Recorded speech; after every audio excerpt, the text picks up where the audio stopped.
Hello and welcome back to another Digital Foundry live stream. This time, as you can see, we're playing some violence killer Turok New Generation, also known as Turok II Seeds of Evil. I am joined by one of my colleagues at the top there, Alex Patalia. Welcome. Hey there, John, and everyone in YouTube land. And in the middle there, we have a very special guest. This is Edward from Night Dive. Hello. Welcome, Edward. You worked on this. I did. I barely remember.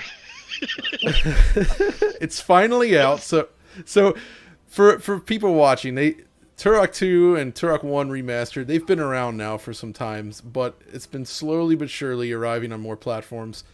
This is now available on PlayStation 4. And it supports the Pro and, of course, now PS5, which is what we're playing on here. Runs at native 4K, 60 frames per second. Has a lot of cool features that we'll be checking out today.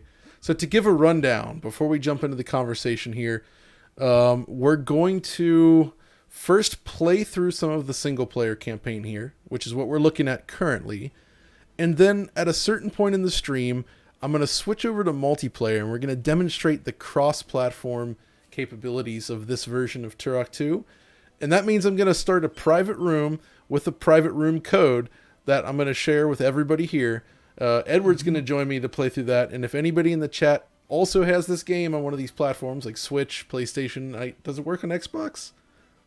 Crossplay is just PlayStation 4. Okay, so so if you have it on Switch or PS4, come join us in that room when it's time. But for now, gentlemen, let's begin. Need to get a power cell first. So Turok 2, guys, this is obviously Alex's favorite game ever. Yeah, we should talk a little bit about that. I think people got a very incorrect opinion about my opinion about Turok 2 due to our kind of slight retrospective video that you made, John, covering that Switch version of Turok 2, I think back in the day, and when we kind of looked back at Turok 2 while talking about that in a discussion format. I was very critical of Turok 2 in that video because, I really like the first game a lot, and my favorite. I just see some of the missteps that the second game made, and that's it. It doesn't mean it's a bad game. My goodness, it's actually pretty great, but it's just like not as good as Turok 1 due to, I would say, a couple of muddling design decisions. But that's fine. Every game, a lot of sequels for movies have muddled design decisions in them as well too, but they can still be enjoyable. Yep. And that's kind of how I view Turok 2. Exactly. It's a flawed gem. It's got some interesting ideas. It's a cool game, but it is not perfect. But one of the things I guess that made it better is specifically in this remastered version, all of these versions that you guys did over at Night Dive, you actually kind of improved some of the level design stuff. Isn't that right? So with Turok 1, we found Sam went through and found like a few places that were just like dead spots of you wandering through a corridor, and changed them up, put his level design prowess into work and changed them up so there was like a big set piece that you'd wander through or something like that. So we did the same thing for Turok 2 because there are a few areas like that. Port of Adia, for example, had this dock section that didn't really go anywhere, so we plonked in this huge expansion to it with wood strewn around and stuff like that. There was a section in, I think it's Lair of the Blind Ones? Lair of the Blind Ones. Lair of the Blind Ones. That's that was the bad just level. a maze. Dude, that level that level in its original form is horrific. Yeah, so it was like that this is unnecessary, this doesn't need to be here, and just chopped it off. It's there's a section essentially. John definitely cannot get to that today. No, just getting there. No. But there's a section in Lair of the Blind Ones where there's an underwater cave section where you're supposed to unlock the ability to use the gyro motor thing that you kind of go through the water in it a lot faster than your normal swim. And you were supposed to at that time kind of go up, get air, and then traverse this underwater maze. But the thing is, if you didn't know what you're doing and the way the save system originally worked, in Turok II, which is different also in the remaster. That's Yep. something also to talk about too. Is there's manual saves in the There's remaster. there's save points in the original. Yeah, So like there's little terminal or like things you go to. Yeah. yeah, which is quite different. Yeah. But no, the reason for needing Motion to blur. touch up the levels Oh at all God, is look at that! That is so good. Oh my God, that is so good. But yeah, anyway, but no, touching up the levels at all was kind of a necessary thing to do, because one of the things with Turok is that, you know, of course we have to push out the fog draw distance. It was very short on the Nintendo 64. oh yeah. And one of the very first things you find when you push out the you, draw Turok. distance is they specifically designed how the levels were structured around that short distance. So there would be Yeah. big, gigantic holes where you could see into places that you shouldn't really see at all. And that's in Turok 2 as well. So you have to go back and you have to change all that to be able to change the fog distance. That was one of the funniest things when I did the DF Retro on Turok 1 is you kind of shared some of the console variables at the time with it that I was playing with, and you can disable all fog in that, but it just kind of breaks the visuals in a weird way because the levels just weren't made to have it visible without fog. So you just see all kinds of nonsense in the distance, and you can see where the walls are just like kind of end and there's just stuff over on top, and it's wild to see. But so one thing I always notice when you get the flashlight, so it's just spawning like a point light basically on Turok. And so it's not like, and I think on N64 that was probably like a per vertex light, if I recall. Something close to that, yeah. I don't think it was an ordinary point light, no. I mean, that makes sense considering the hardware, but it's interesting because that's one of the things that old games used to have to deal with was due to the way dynamic lighting worked. I mean, you didn't have like pixel shaders or anything, so when you would do a dynamic light, it would often light up the vertices. So it's like a per vertex light. So you'd end up with like, you'd see visible triangles in the scene kind of light up as you play. Oh, and by the way, okay, I just noticed that's another thing you guys did. That's maybe you want to talk about that. There's those little markers that show up. The waypoints, because the original game was stupidly confusing at points. I think when we initially got it working, I was getting lost. You know, we had base game.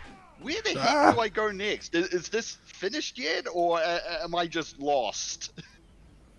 Yeah. So that kind of brought in the waypoints, and we had to figure out how to do that dynamically, because that wasn't really feasible to try and manually place all of them. So we had to sort of guess how Turok 2 intended, you know, interactive items to be significant. That's There's, so how did you flag that then? Like, is it just like whoa, what the heck? It's going slow. So how do you flag like what's an important event? Like, is it like, say like here's a switch, so you just know like a switch that hasn't been switched gets flagged as like put a waypoint on this, or well, I'm trying to. We started this. What was it? 2016, 2017? it's been a while, yeah. Yeah. So certain interactive objects have a flag saying whether or not they've been activated. So we're just dynamically tracking that and then passing that off to the HUD, and that becomes the waypoint markers. And how does it? Is it so, like? So it's basically tracking each frame, whatever's near you. So there is like a bubble around the player where it like determines the distance from the objective before it activates. Then, so you don't just get waypoints everywhere. Yeah. That makes sense. That's cool. yeah. There's just like a whole lot of quality of life things that the remaster does that makes Turok 2 a much more enjoyable experience to play. And you know, my original playthrough of Turok 2 was on the N64, which is another thing that makes this very different, because the original version of Turok 2 on the N64 is one of the lowest performing games probably on that console. Yeah, it's up there. It's pretty bad. It's up there. It's pretty bad. So like, I think it technically worked better if you didn't have the expansion pack installed. Well, so what I remember from that was that it was if you ran, as long as you kept the resolution in low res mode, it was fine with the expansion pack. But it had that optional high res mode, which was just like single digits. Mm. It was pretty awesome. But before, for example, I remember one thing is before the Turok II remaster came out, when you would watch Awesome Games Done Quick, and they would do Turok II, they would actually tend to do the N64 version, and speed runs of that version, often to keep the frame rate high, meant the entire speed run was done looking at the floor. So it's funny you say that, Alex, but that's actually, I learned to mouse look because my AMD K6 plus Power VR card at the time, it couldn't play Quake 2 at a very high frame rate. And so I found that looking towards the floor gave me improved performance. And so that's when I adopted the mouse, specifically in like late '97, I guess. It's like, well, if I look at the floor, it'll run better. My video is just frozen really quickly. I'm gonna switch the inputs. It's being a little weird. Uh-oh. That's a pretty good face, though, Alex. This is the worst frames that could freeze on. Oh man, though, I love so the double barrel shotgun, man. I love the way this looks and feels in this game. It's still great. Actually, that's a weirdly satisfying shotgun. You don't usually see that. So one of the things I guess that's worth talking about that really separates Turok, I think, from a lot of other games that would follow, it's the animation quality, right? Like like just the movement on the enemies, the weapons, like everything in there is so fluid and smooth, and like for a lot of other games at the time weren't even close to this, including PC titles. No, and in fact, the animation in Turok is better than the gray screen of Alex right now. So it has more frames of animation. I'll be back. I'd have to double check, Oh, but he's back. It feels like what I'm. Oh yeah, he's back. It feels like this is correct, but I'd have to double check, and I'm not sure where. But I think they had some primitive mocap for Turok 2. I think I've read that as well. I think you're right. They did a lot of the animation stuff. Turok 1, I think, was probably keyframed, maybe, but it was really nice animation work in that too. But see, here's the thing: is Turok 3 got worse, and then Turok Evolution is even worse than that. So like Turok Evolution has horrifically bad animation. And it's not that dissimilar to many other first-person shooters of that specific era. So I feel like there was a period where we actually saw a degradation in animation quality compared to like what they were doing in Turok. Like this stuff still looks great, man. Yeah, and especially it running on a Nintendo 64. Yeah, exactly. Bloody brilliant.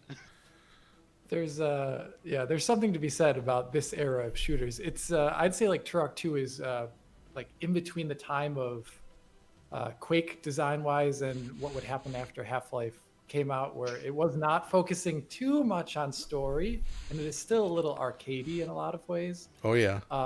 And then a lot of the stuff that started coming out around the Xbox GameCube generation for first-person shooters was so heavily influenced by Half-Life and GoldenEye that it's a very different type of game. But this is still very old, kind of little Quake-ish influence, Unreal influence here. It looks like we have a super chat, Alex. Oh, there we go. Yeah, it's from Swift X Miles. They type, "My dream is for the team at Night Dive to work on a Metroid Prime remaster. Either way, shout out to the team, and Doom 64 is amazing." Rock on. Rock on. So good. Kind of agree with that sentiment. There's a lot of good things there. Yeah, James honestly, would love to work on Metroid. Oh, I can imagine. I think we have to say, we love the stuff that you guys have done over there. I mean, the quality of the remastering work is really top notch, and it shows the proper respect and love for these games. It's the kind of work that you also see from companies like M2, but it's not, it's something that can often go wrong, and that's the thing. Is like a lot of times you get re-releases and they're done in such a way where it feels like it doesn't fully respect the original source material, and you definitely don't get that feeling with these. So, there's just kind of like your interview with the team, John, for covering Doom 64 was pretty shows it off really well. There's just like a lot of attention to detail going on. Oh To yeah, the point where matching the texture filtering in Doom 64, which I think a normal remaster these days would just be like, oh, we'll use hardware texture filtering. It's what is better anyway, right? It's not actually thinking about what makes the art look good. yeah, exactly. Now, here's another thing I want to mention is the water in the Turok games. This was something I always loved in these. Both Turok 1 and 2, they have this fantastic animated texture. And this is also on N64. Like, the stuff like reflections, that's added to the remaster, obviously. But the water texture itself is just great. And it kind of goes with the animation quality. And I think just sort of highlighting that it feels like a lot of these early N64 titles really focused on a sort of like animation fluidity that kind of went away for a bit. Yeah. Even if the frame rates were low.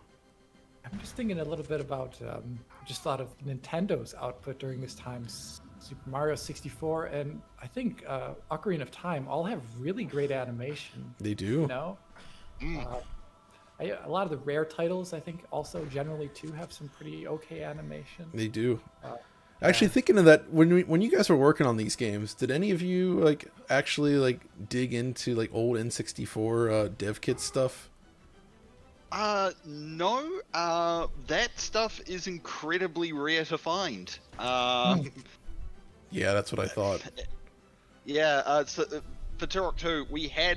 Turok 1 and Turok 2, we had some SDK source code coming from what we managed to scrape up of their code, but there wasn't really an awful lot coming out of how the SDK worked and how the microcode worked, or anything like that. So it was mostly, there's some references to some rendering functions, and that looks kind of weird, directly pulling from GPU memory.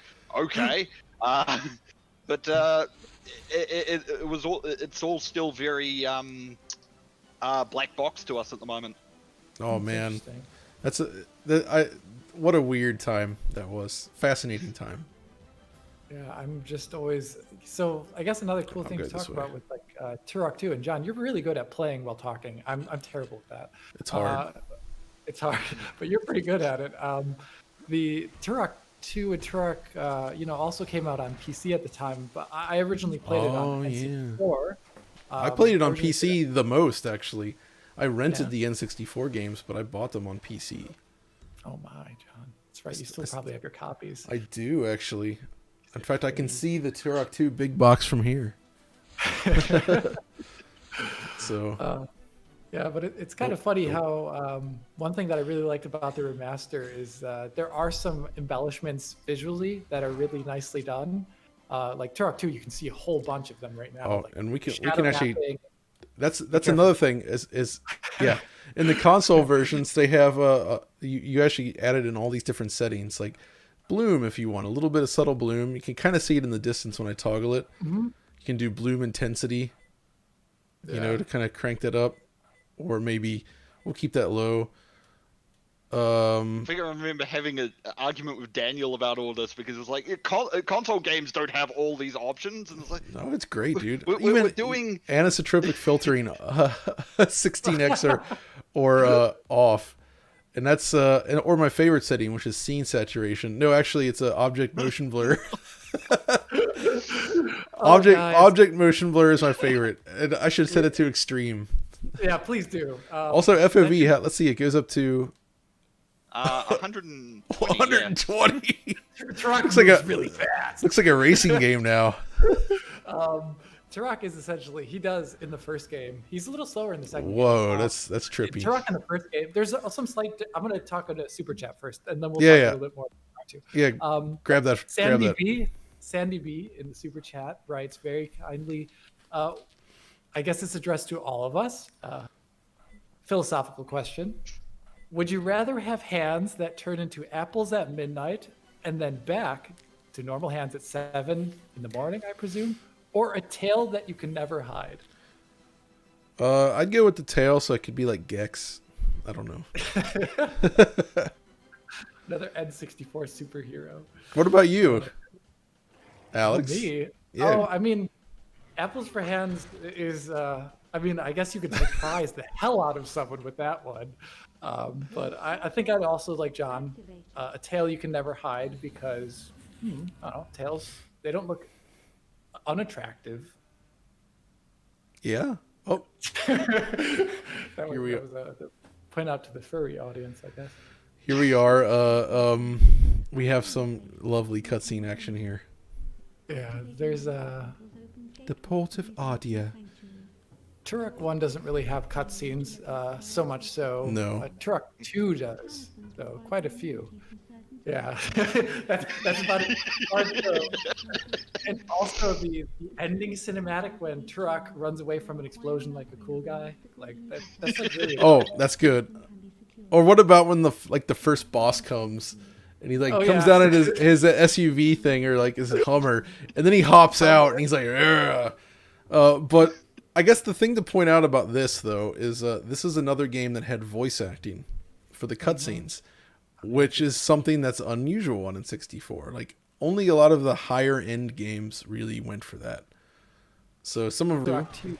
Turok 2, some differences in design. Turok 1 is, I said earlier, I think personally more inspired by Quake than Turok 2 is. And so there's a lot of kind of like abstractish level design stuff, like where you're just like jumping on pillars that lead to nowhere. And there's a lot of that in Turok 1. And Turok 2, they probably read the reviews, I'd imagine, that were less than fond of that kind of stuff. Oh, I love that. So there's a lot less first-person platforming in Turok 2. And you control differently. Yeah, but for I sure. kind of like first-person platforming. In Turok Yeah, I 1. prefer it. See, Turok 1 to me was always a proto-Metroid Prime game, where it has elements that would find it, because some of those guys I think would go on to work for Retro Studios Yeah. on that series. So, and they worked on Turok 1 and 2, and you can see some lineage there for sure, because Turok is more about, because it's basically like you have full access to the whole world all the time. It's awesome. Yeah. Basically, okay, why can't? Okay, there he goes. Tech bow, tech arrow stuff. I guess some other thing is that I'm pretty sure, if I can't remember, another quality of life thing the remaster does is I think you can switch between tech arrows and normal arrows with a button switch command. That was always in Turok 2. Oh, on Turok 2? Okay, I'm thinking of, I guess, the Turok 1. The Turok 1 is the one where you couldn't switch, and we didn't change that. Yeah. Oh yeah, there's stuff like this. Hold on, let me get this guy with my tech bow. Yeah, John's pointing out the little square, little what do you call the tiles that you can stand on to activate your Turok feather powers. Exactly. Don't have anything yet, but it's something you need to remember is here, right? So I actually think backtracking in this is that's really important and unique to the Turok games at the time. Also Power Sleeve, which is another. It's part of this group of games I always considered. The one thing is I wish that I wish they almost took a little bit more Metroid inspiration or Super Metroid inspiration when they made these backtracking power-up things, because I always felt like in the Metroid games there was some sort of new and interesting and exciting thing by backtracking and getting new power-ups. But here they're mainly to get the kind of like level keys to go to the final level. Yeah, exactly. Usually, which is a little different. It's more about progression rather than actually like new abilities and such. Yeah. So what do you guys suppose was happening here? So there's a room here with this long table. There's some blood on it. There's 4 chairs. One's toppled over. What were they doing? I mean, these look like maps to me. I guess. Well, there's probably some deep Turok lore going on here that we just don't know. There's a book here. Planning I kind of wish you guys had gone in and like done like a bonus where it's like one book in the game has an ultra high res texture on it, and you can read all of the text. It's like an 8K texture. Yeah, exactly. My goodness. Here, this area right here, standing up here. First of all, you couldn't see this far on N64, but also it really pushed the N64 hard. Does this have like yeah, it does. The extended draw distance you can disable, so it behaves more like N64. Yeah. Which, in a way, you know, the fog does add something to the atmosphere. Only I have if to it wasn't admit. based on like the screen position. Oh, So I much so, 'cause know, I when know. you turn the screen, it's like so weird looking. I mean, that's you know, that's a remnant of the technology. But yeah, it would have been cool to see like actual like Froxel fog or something in here, like just everywhere. Or like Unreal style, you know, Unreal style fog is really good. Oh yeah, actually, yeah, it is. Yeah. That would be feasible Man. for this. Okay, so go in So- here. I guess a really cool thing to talk about with Turok II as well is I always feel like it's really famous for its weaponry, Yeah. and I think that's something we could all talk about. Like, you know, how about you, Ed? Do you have any sort of favorite weapons or kind of things about Turok II's weapons that you find really enjoyable or interesting or strange, or development stories about weird stuff Whoops. there? Went back. Accident. So I primarily did the multiplayer. So a lot of my work ended up involving the weapons. And the first thing we found is just how many exist and how complicated that was to juggle. There were different weapons for the Nintendo 64 split screen. They had different behaviors. It was just constantly going through and finding every single possible difference between just how all the weapons function. The fact none of them feel kind of redundant. You know, there's the shotgun isn't really replaced by anything. It kind of worked like that in the original versions, in which you would pick up the Are you talking about Turok 1 or Turok 2? Turok II. I'm thinking the shrapnel cannon. The Shredder. Oh, the shredder. Yeah. Okay. That's yeah. It is 6:27 a.m. Thank you. Yeah, but the shredder is it doesn't really replace the shotgun. They both have different utilities, so it's really really fun just going into, especially multiplayer, going into all sorts of engagements with just the huge variety of different weapons and how to counter them. Yeah, but I think my most favorite one outside of the that weird clipping problem. You should be able to get out on the sides. Oh, it's a problem with the steps. Yeah. Let me out. Please get out. Oh, there we go. There we go. Let me out. 1 second, guys. I'm going to read off a. We got a couple chat here. Yeah, got a couple here. One from Art Vandelay. Cool name. Night Diver Master of Jurassic Park Trespasser. When? Question mark. Edward. I think. Dang it. I know someone has the source code for that. Yeah. That's a weird one to restore because you know where do you go with it? So it probably might make a fun VR game though. So I'm a legit fan of Trespasser. I actually love Trespasser. I think it's extremely broken, extremely flawed, but I think it's a really interesting game. And there's stuff in there, and I think a lot of people probably didn't get far enough to really see where it kicks off. But like the point where you reach the residence village, and from there, like it does some stuff with like playing with spaces where it's like you're pretty slow in that world and clumsy, and when you're exploring that village, there's all these buildings to go into. And like just getting from like building A to building B is stressful because there's like raptors in the area. And like finding ways to get across safely, I found it like really engaging at the time and surprisingly like atmospheric. So I think there is potential there. I think so too. I almost feel like with the polish pass for a lot of the awkwardness, and maybe some of the bugs, I think there's a really compelling game behind Jurassic Park Trespasser. Absolutely. I think it's just cool. I think it's just also visually, I like this era of slightly distorted, scaled stuff like we see in Turok 2 here. Like Half-Life 1 has that too, where everything's like a little awkwardly scaled. Yeah. I love the visuals of that stuff, and Trespasser has it a bit too. Big fan of this era of graphics. Looks like there's 2 more in there. We have another super chat that I'm going to be reading off from Games Lord. This one's directed at you, Edward.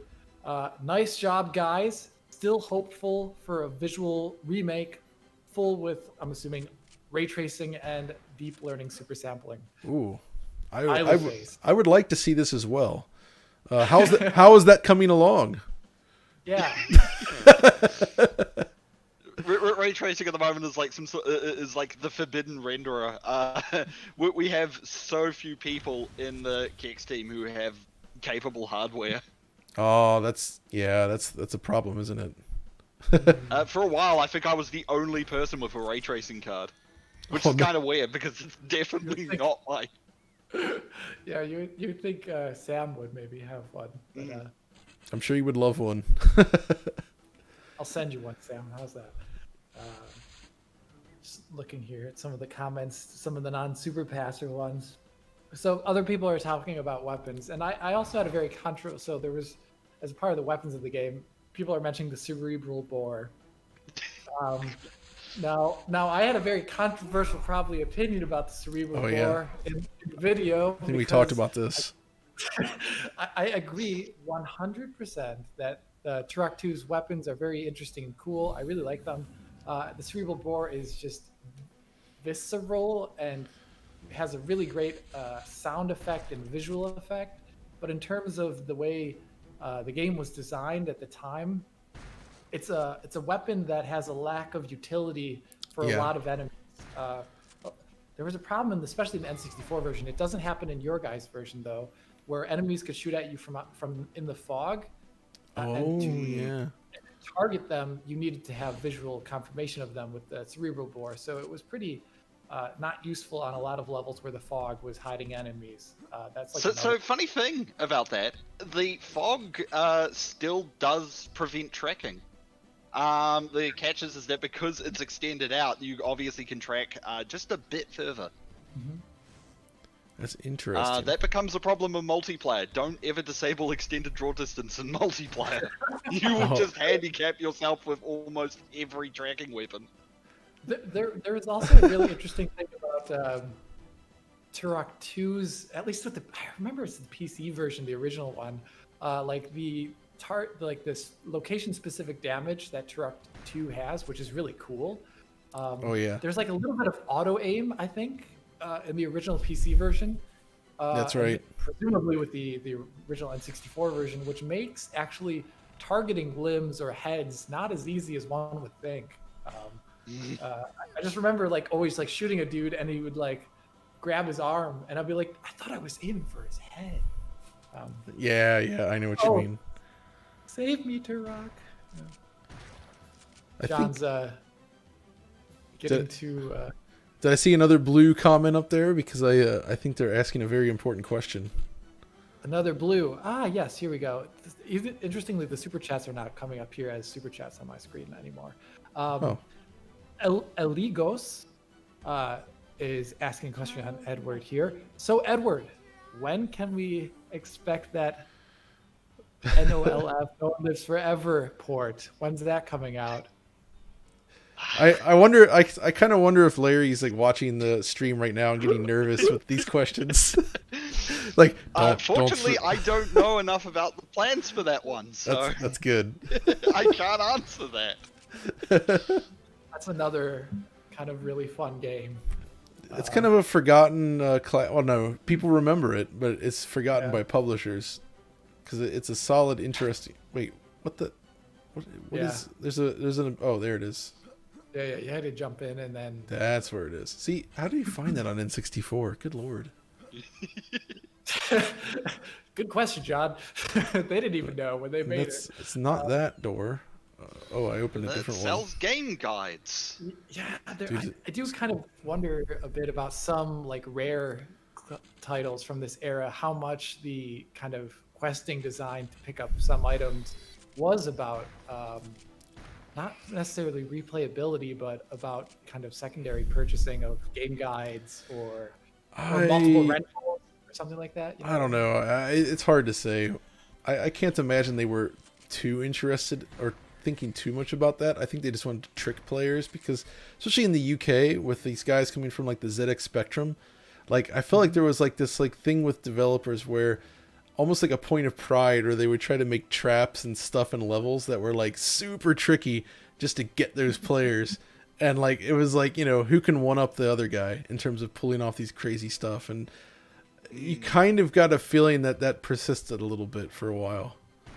That's a good point. I can see the appeal though. Oh man, this is gosh, I love the feel of this game. Like, just the animation work. I keep trying to remember which areas Sam added. Yeah, it's I haven't played the original in quite some time. Been a so it's while. bit hard. So Edward, here's something I would love to see in the future for a game like this. And this I think this would be not too. You tell me. I would like to see a mode that simulates the look of the N64 game in terms of like anti-aliasing, resolution, like 320 by 240 with that edge style anti-aliasing you get. Like basically try to simulate the N64 image quality as closely as possible, but retain a high frame rate. Because I would love that. I like the way the N64 game looks. It's interesting and neat. And I would not mind seeing that again, but obviously the frame rate is terrible. So like I feel like that would be a fun bonus thing. What's the feasibility we of keep that? threatening to add modes like that to various games. I think Doom 64 we had plans for that kind of mode that matched the Nintendo 64, but also with I think a CRT filter. Yeah, sure. It keeps coming in at like the last minute. It's like, how we should have done this earlier. I know. It never quite makes it in. So that's actually kind of funny thing because I'm pretty sure outside of, I don't actually know, but I don't actually think any modern PC GPUs can actually output 320 by 240 really easily even. Can Oh, they, I wouldn't. John? I wouldn't say actually output 320 by 240. Oh. That would be because that doesn't work for modern displays. I mean, like internally simulate what like say Okay. an N64 output would look like. Not Turok II almost could do it because we have the dynamic resolution scaling. Though I have the sneaking suspicion that only works on the PC and Xbox. Oh yeah. It's actually disabled on the Switch and the PlayStation 4. Dynamic resolution scaling. Yeah. Interesting. So you're getting native 4K all the time. And yeah, I mean I guess it's cool. I actually haven't had a chance to test the performance on actual PS4 because I'm playing on the PS5, so obviously it's 100% perfect. Did you actually encounter any dips at all on the Pro at 4K that you can recollect? It was hard to tell because I mostly tested in Multiplayer. all sorts of development modes. Oh, yeah. Level 2 But key. I didn't encounter a lot, but in development mode, that's like, if I'm not getting it in that, then that's actually pretty good. Yeah, exactly. But the QA testers didn't report anything, so that was... I almost imagine with like I remember from the PC version, like if you turn motion blur up to extreme, it like I don't know how, we'll have to ask Sam or something like that about exactly how many samples it uses, but it's just basically like perfect motion blur at that point. I think it's 32 samples. Yeah, it's really hard to see any. That's what we're using in here right now, extreme. But I remember on PC back when I bought the game ages ago that at like 4K, if you turn that up to extreme, most PC GPUs had a hard time with it. But that was like, when did Turok II? That's an older version too, right? Yeah, I forget when that came out though. Just want to really quickly read off another super chat from Games Lord again. And this Thank you, Games Lord. Thank you, James Lord. This is once again directed at you, Edward. It's both a question and a demand. Please remake or remaster Jet Force Gemini or Banjo-Kazooie. Wait. So weren't those already done in the rare replay? Yeah, but Yeah. they're a little bit. I would say they're not Night Dive styled. No, certainly not. remasters. Yeah, certainly not. I think if we went to Microsoft and asked that, they might get a bit Yeah, confused. I think so too. Even those games we already did. Yeah. Woohoo! So I remember wanting to turn this area into a multiplayer map, and I don't know why. It would be this area, I don't know, man. Yeah. You're I would love brave. that. I mean, there's Unreal, there's Unreal Tournament maps that are like just as crazy as this. Well, see, my idea would be then you have the same area, but when you fall down here, you respawn out on the top. So you just kind of That'd be cool. endlessly fall, and you can kind of It'd be like maneuver while falling, so that you can kind of adjust your position. You got people like. Oh, that's a brilliant idea. Why did I think of that? Actually, do the teleporters work in Whoa. Turok 2's multiplayer? Because I know they work in the single player, obviously. We're gonna find out when we get there. I actually had to change how they Whoa. worked because in the original Turok 2 multiplayer on the PC, it would actually do the same thing that the single player did, in that it would transition you between maps, and that broke bigly. Bigly. When we revised the Bigly. when we revised the netcode, it was just absolutely that couldn't survive for particularly long. Whoa! We got another super chat here from Yo Yoshio. Oh, he's a regular viewer. Welcome back, Yo Thank Yo you. Yoshio. Welcome back, Yo Yoshio. I think this not that unpopular, brother, but warning, unpopular opinion. Turok 2 is my favorite, and I respect your opinion. Is that Yeah. an unpopular opinion? I'm I'm not sure if that's as unpopular as he thinks it is. I don't think it is. I think it's the other way around, usually, for most. I feel like Turok 1 tends to be viewed well. So that's the thing. I've discovered a lot of people were very quick to sort of shuffle Turok off. You hear this from a lot of people that write about games too, like, oh, it was just people only played that because it was like, N64 had no games. But I think Alex and I and everybody, we've tried to explain many times why that's not the case, and that Turok is actually a great game. Yeah, it's a very, And very. I interesting stand game. by it. I would really love to. I don't know a lot about the behind the scenes of Turok's development and why they chose to actually pick up and do the obscure character of Turok for their first person. Wasn't shooter. it? So, if I recall, didn't it have to do with Acclaim purchasing the comics division that had, or was that, or did they start? I can't actually remember the history on that.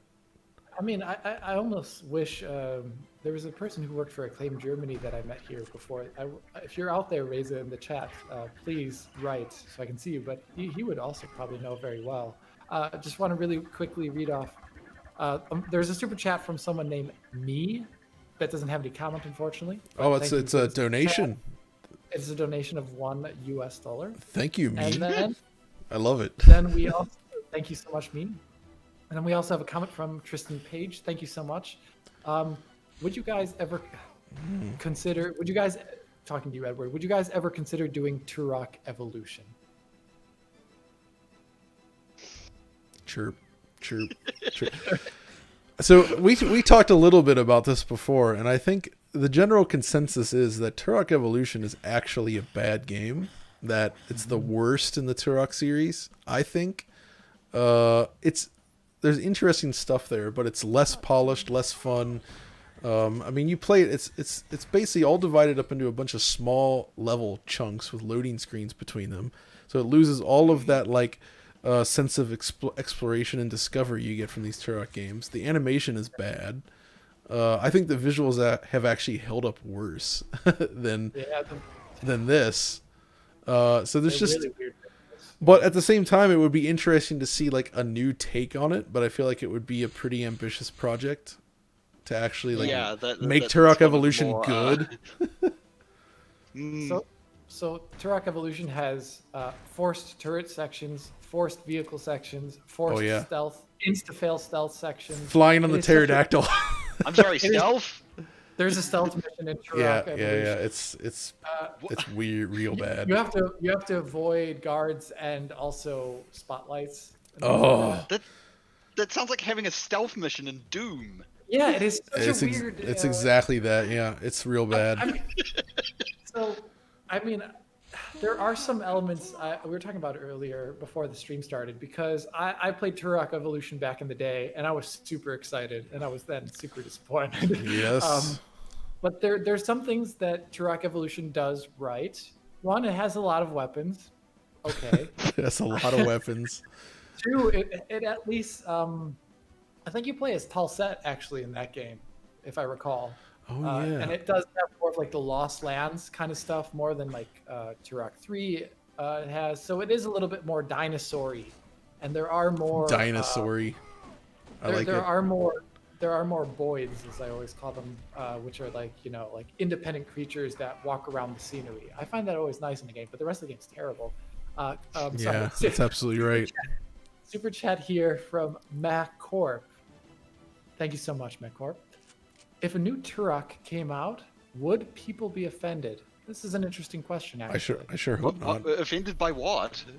I guess It's greatness. So the thing is, back in the day, like Turok's based on the Turok Son of Stone comic, which is That's where they're getting at. Yeah.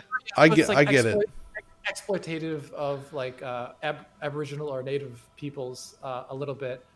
That's an interesting question. I've always kind of wondered about this too. I don't know. I think that, you know, it's like they've already rebooted Turok once and it worked out okay. I think it can be done. It's just that is interesting though. I'm glad I'm not the one that has to figure that stuff out though, because that's really difficult to try to please everyone on that stuff. Just like you want to be true to the series and make fans happy, but you have to also be cautious about, you know, it's just be sensitive to these things. It's tricky. You know, I'm thinking a little bit of the. I mean, I'm also obviously not a person who's of Aboriginal or Native descent or anything like that.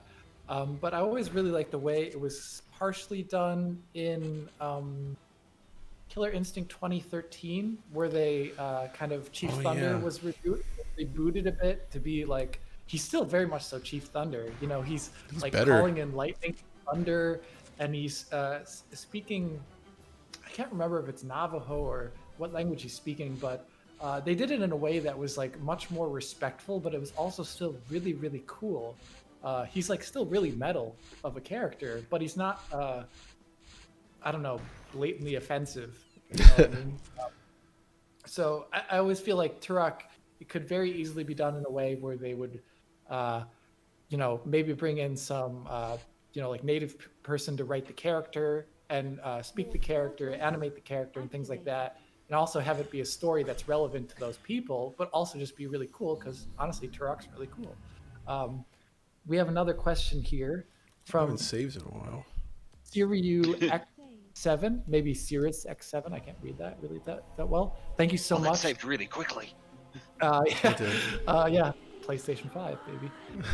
What about Turok 3? Do you guys have any plans, Edward?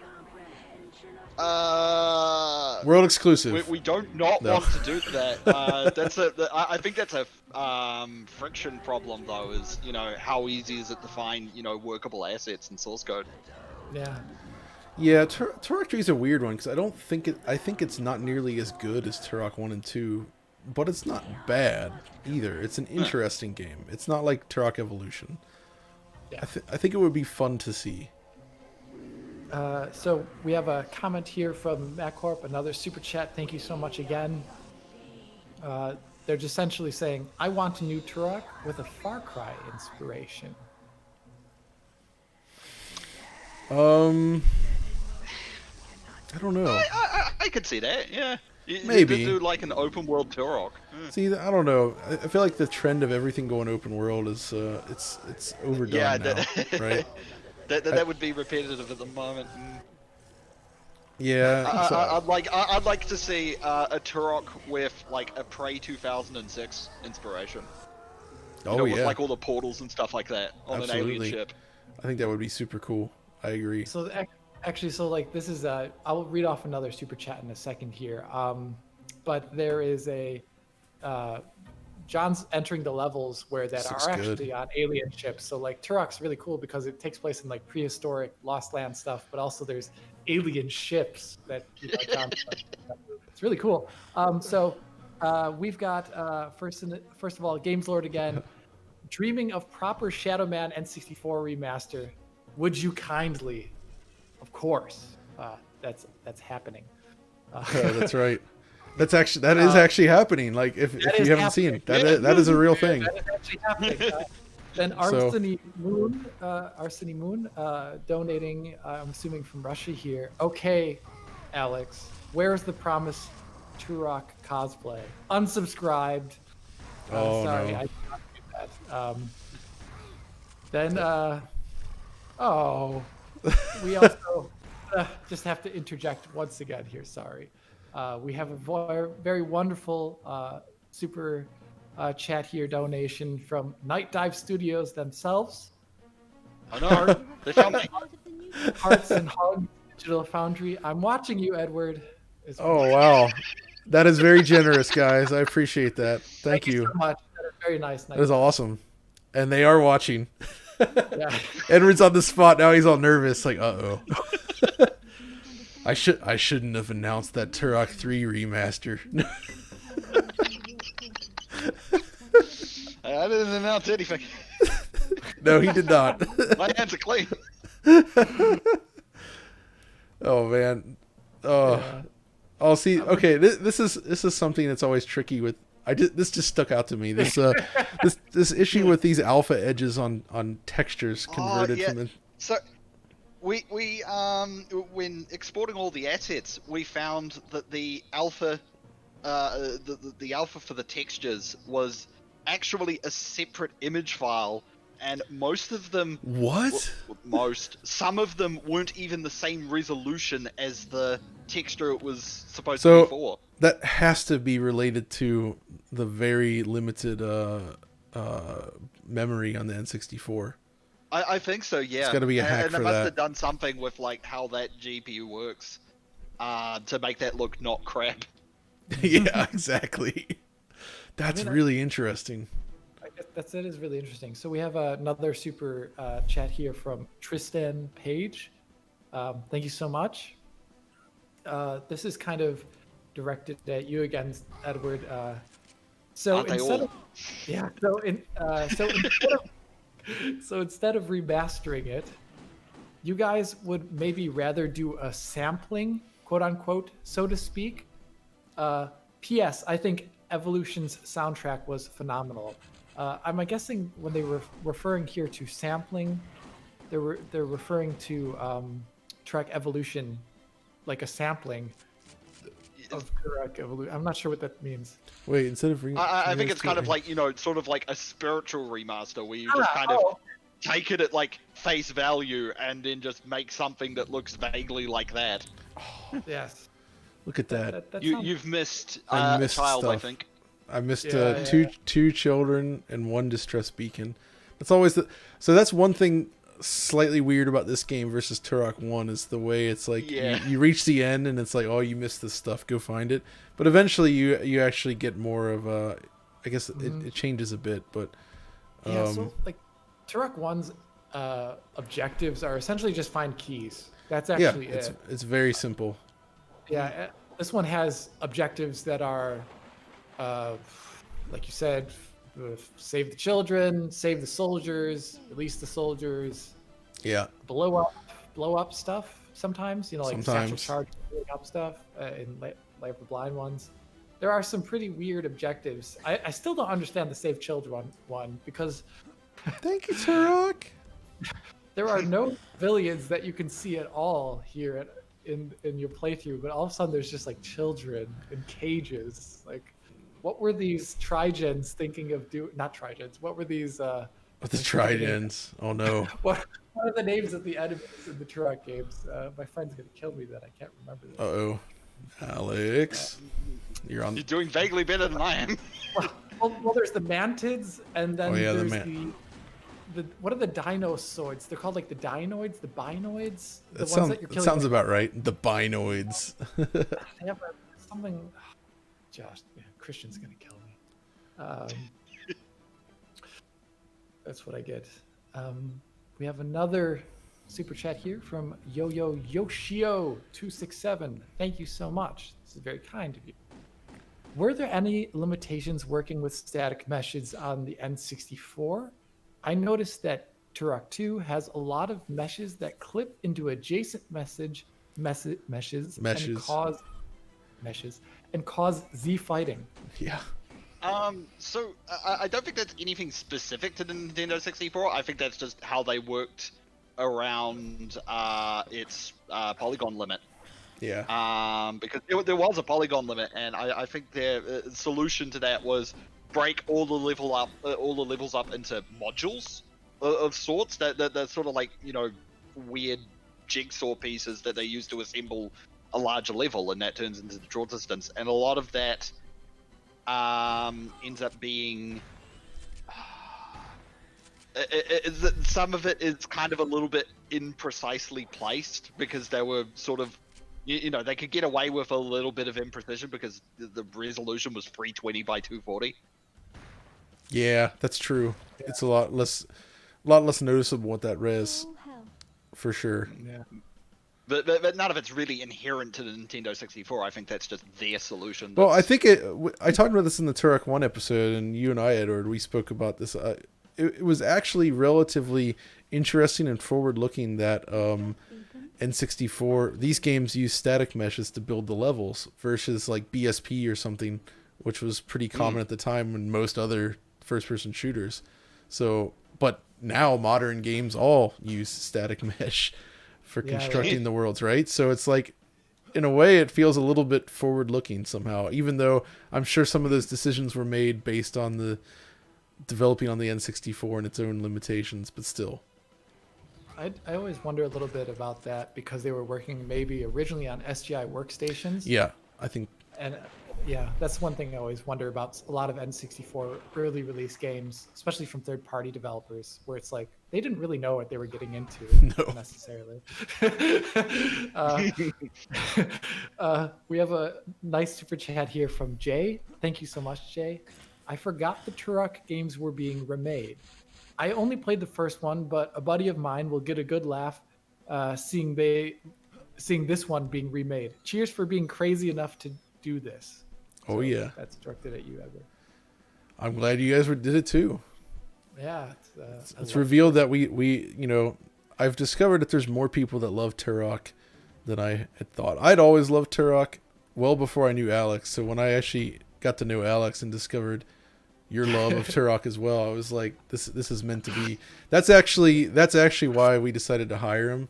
It's not his vast technical knowledge. No. It's the love for Turok. That was it. Yeah. I saw that and I was like, well, here we go. Yeah. Actually, I'm pretty sure the only reason I was hired is because I have also an extensive lore knowledge of Star Trek: The Next Generation. Oh, actually, yeah. Sure that's the only reason. That plays a significant role, no doubt. Yeah. Oh, I forgot this one. I remember this.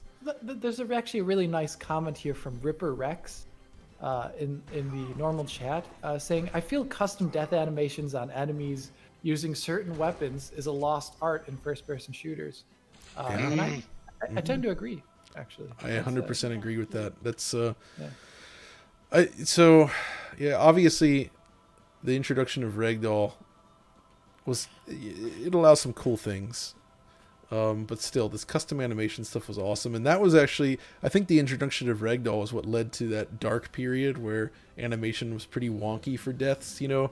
Like, once games started using Ragdoll, like, the custom animation went away and you just got somewhat awkward-looking Ragdoll often. Or sometimes you get a mix where it would be, like, a custom animation. I guess the best way is, like, custom animation and then 2 Ragdoll. So, like, once the animation's completed, then you get that effect. But, you know. Yeah. I tend to agree with that, like blended ragdoll or driven ragdoll, or as they call it, or Exactly. whatever. I like that kind of stuff a lot. Like there's nothing cooler than when you shoot a dude in a first-person shooter, Oh, and that's he that. like like fires his gun wildly into the air while screaming or something like that. Like Oh yeah, absolutely. it's good fun. It's Heck good yeah. fun. We have a One we more have a child to comment- save. we have a comment, super chat comment here from Adam Ruben or Reuben Wayne, I think is how you say your name. Sorry if I messed that up. Shout out to DF, Digital Foundry, and Night Dive for the great work over the years. Thank you. Also, Thank my you. younger brother Max works at Night Dive. Wait, really? Smiley face. Yeah, I guess this person's brother Max works at Night Dive. Which Max? P.S. Severance Blade of Darkness Remaster? ? That's a good one. That's a really good one. We're That's a getting good one. some deep cuts here now.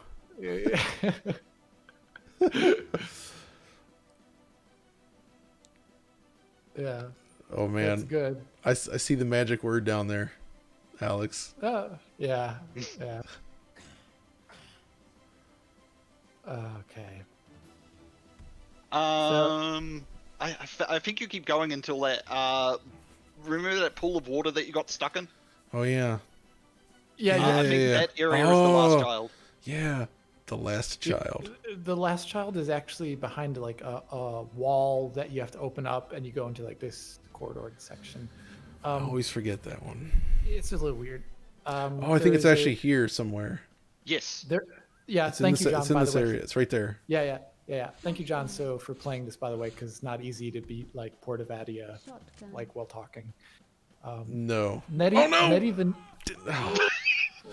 Whoa, ah!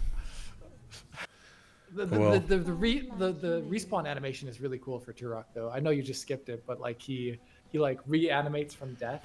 It's Yeah. really cool. It is super cool. All right, let's do this better. We have a comment here, super chat from Netty the Noodle. Thank you so much.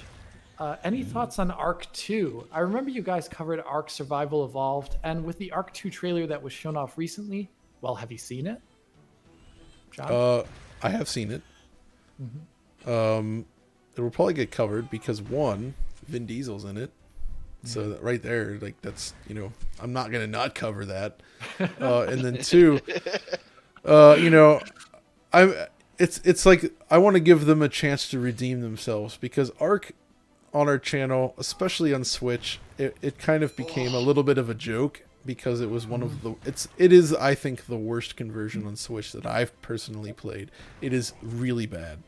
And I understand the challenges of that. I'm sure, but it was not worth releasing in that condition. And I don't think there's going to be a Switch version of Arc 2, but even on the other platforms it had issues. So this is like their chance to redeem themselves, technically, because the game, as I understand it, is quite popular. So it's not like they have a shortage of fans, but hopefully the tech issues can be sorted for this new one.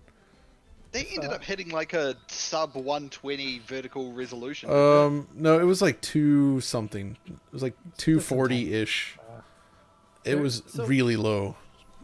So the one thing, like, I haven't really played Ark too much because it's not my genre of game that I'm personally very interested in. But I do really like that there are more games covering like prehistoric animals and things like that. So I would be interested in trying out Ark 2 when it does come out, just because I love that kind of aesthetic and era of things. We have another super chat here from Digital Foundry supporter, Patreon supporter, who I remember quite well. Also another friend of the channel, Matt Hargett here. This is, I'm assuming, directed. Yes, it is directed at you, Edward. In reference to, I'm assuming Turok 1, 2, and maybe in general, all your remastering efforts essentially. What enhancements did you try but pulled back on because it altered the classic look too much? For example, self-shadowing, contact shadows, bump or parallax occlusion maps, HDR, particles, accurate collisions. Collisions is a big one, I'd imagine, etc. Like, what are some things that you maybe tried but then also pulled back on because it altered the game too much? That's a strangely good question. I can't immediately think of anything that we pulled for like for example in Turok 2 we have the ledge grappling, which that does alter the experience, and we didn't pull that at all. The weird birth of that feature was actually from the multiplayer. We were playing. What was it? The Doom 2016 beta came out at around the time that we're developing this, and that had ledge grappling. I was like, okay, this is a really fun way to get around the level. And then we ended up playing the multiplayer levels in Turok 2, and it was like, there's all these ledges that we can't quite get up, or you miss jumps or whatever. And it was like, ledge grappling, instant solution, and that made it into the single player as well. But anything that we removed,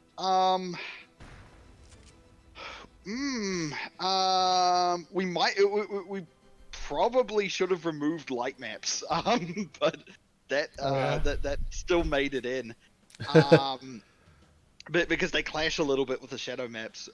Yeah, that's a little hard. I remember that's tricky though. Yeah, that's interesting. I remember before Sam started, when Sam was doing Doom 64 EX, he added light maps into the engine, and that version kind of never kicked off as well too.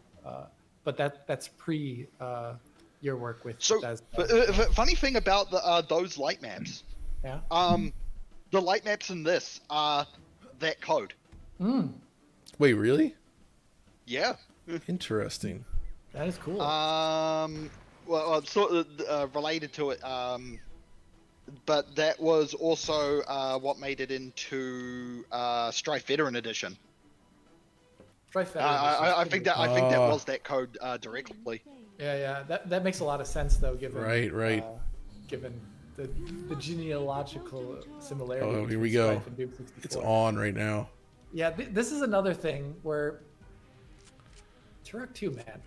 I know they did so many weird. This is a weird decision. You're defending a. I know. I always used to call it the Tower of Power. I don't really know. See, the thing is, Alex, though, is like this kind of flavor is what I miss from games today, where it's like it feels like once a developer stumbles upon something, the publisher's like, well, you can't just like not do that again, or you can't change it too much. Where like these guys were just like each Turok game's like, well, whatever, we're just gonna start over. Just do something completely wild, and I appreciate that. I think that's pretty awesome. The continuity in Turok games is incredible. It's fascinating. Oh, there he goes with that shadow. I actually wanted to ask a question to you, Edward. This is a little unrelated to Turok 2, but it's based on other Night Dive things since we just mentioned Doom 64.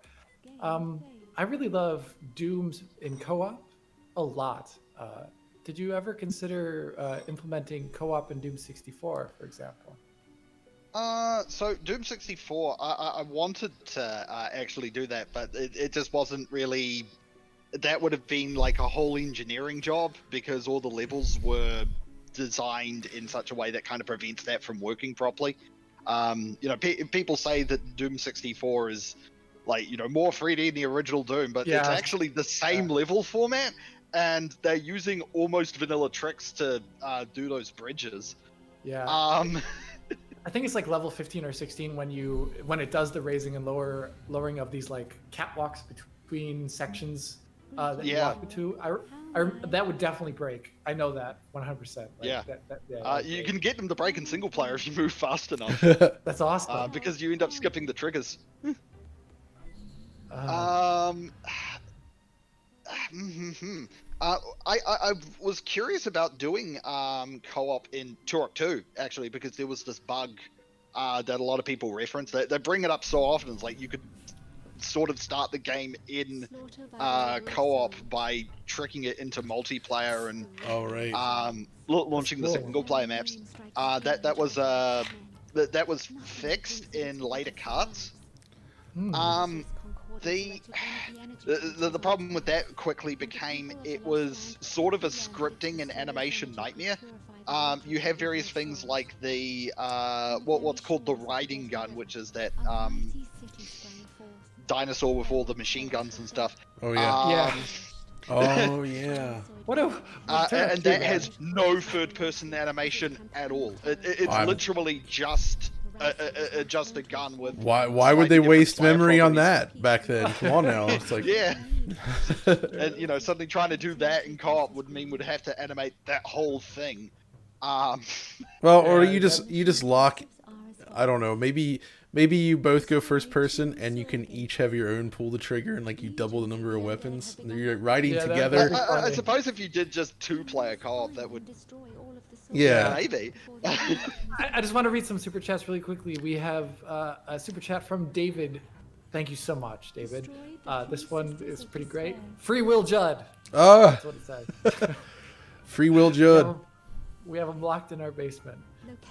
We also have a super chat, $10, Alex. $10 US from the Ozone Nightmare. Thank Oh you so yeah, much. That's super very nice kind of guy. you. I was with him on he does his own podcast.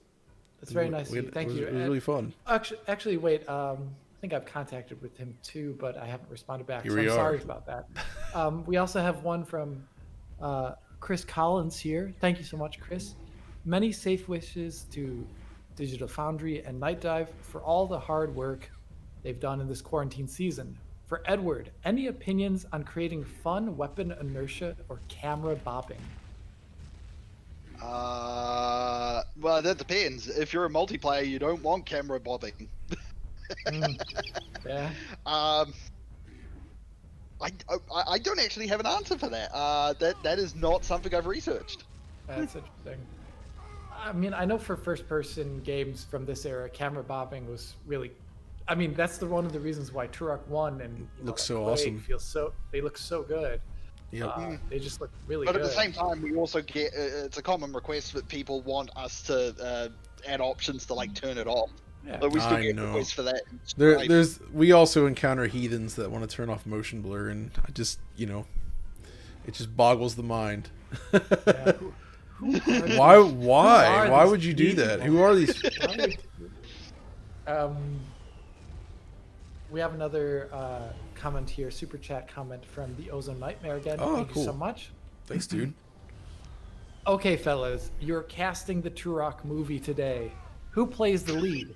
And who directs? Bonus round. Same questions, but placed in the 80s. In quotations, or not in quotations, how you Oh say my that? gosh. In, I forget what they're called. This says, we can't say Vin Diesel, though. Wait, really? We can't say. We can't. Okay, so first, So when he said casting the Turok movie, I thought actually, live streaming the literal actual Turok movie that does exist. There is an animated movie of Turok, and it's actually surprisingly good. Interesting. Oh, cool. I gotta Well, see it's that. One bit of Turok lore I don't know. That's cool. But who would you all? I'm gonna skip straight to the 80s because I actually think that we just need to get Arnold in there. Like it kind of fits in with his stuff. Oh my god! Can you imagine? Like That him would be like, oh, it'd be so bad. I am Turok. I am Turok. No, but I mean, I guess there are some Predator similarities. So That's maybe what having I'm thinking of. maybe having Shane Black could maybe direct this, and then I guess as a lead, I would want to maybe have I forget the name of the actor. He played Hawk in what is the name of the show? Twin Peaks. Oh yeah. Hawk. Anyone? Native American actor. Yeah, Has actually. a really great look. Has a really great look about him and a really kind of calming presence, at least as his character Hawk. That would be really cool. Or any of the various actors that were in the what is the name of the actor? I forget his name. He played Chingachgook in Last of the Mohican, another really kind of awesome Native American actor from the late 70s on into the early 90s. That's another kind of really cool character. I don't know, someone like that. Would be What an about you there, Edward? I don't know enough actors to answer the question because I would have just said Vin Diesel, and that's all I know. Oh man, we could at least get some down under direction with Peter Jackson directing. Okay. Peter John- Jackson's Turok. That makes a lot of sense, actually. I could totally see it. King Kong, I know he could totally. and that was brilliant. Yeah. We have some really great one. Adam Beach, Lance Henriksen is Turok. I mean, he would have to come back from the dead, unfortunately, but oh well, that's the '80s version. That's right. Going back to things that we cut. We were actually going to do specular maps at one point. Oh. There we go. Thank you. Ah, okay. I think that came down to it would have taken vastly too much time to do the texture work. Yeah, I can see that. And for like textures like this, for example, I think you were maybe looking at the stream, Edward, and saw that like the guns here, they have like baked in specularity into them. Yeah, yeah. Yeah. Like, it's like, what do you do there? I would be so confused as a texture artist. See, that's the thing is I kind of feel like when looking at classic artwork like this, the way that it was originally authored, I mean, they designed it considering the limitations of the era. So I feel like if you start to add that stuff in, it changes the look a little bit too much, maybe. Mm-hmm. So in the end, it's probably better that it didn't go that way. Yeah, we have. Yeah, I mean, it is possible to do, but you start ramping up the budget considerably as well. And you risk changing the visual design too much, maybe. So combine that, and it's easy to say, nah, we're not going to do that. Oh, these bridges still scare the crap out of me. Oh, were they tricky to work with?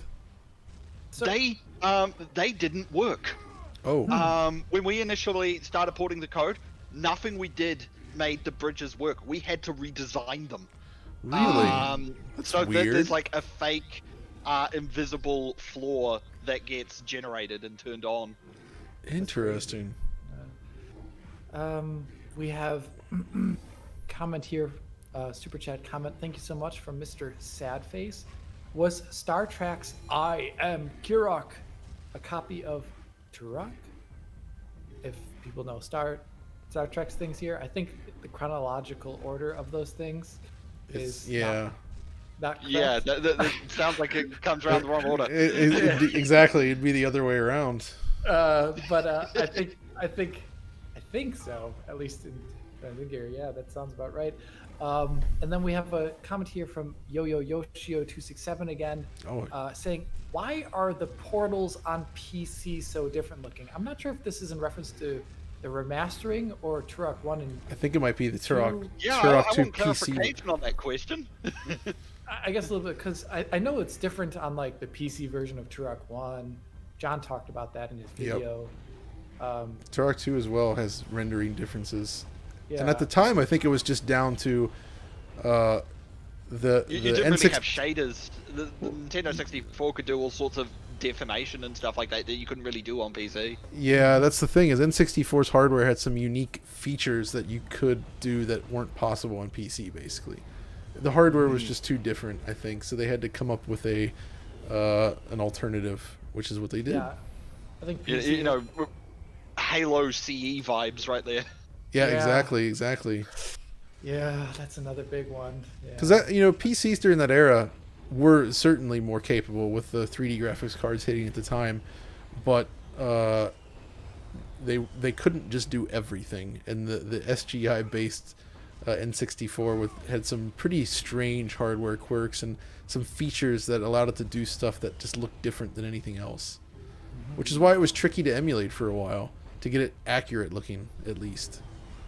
I think there's still accuracy problems in emulation. Isn't it? N64 is a tough one to get right.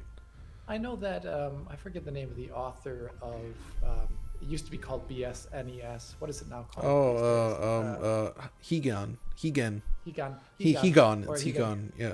Yeah, Bew. I forget his. Bew. Yeah. That Bew, their name.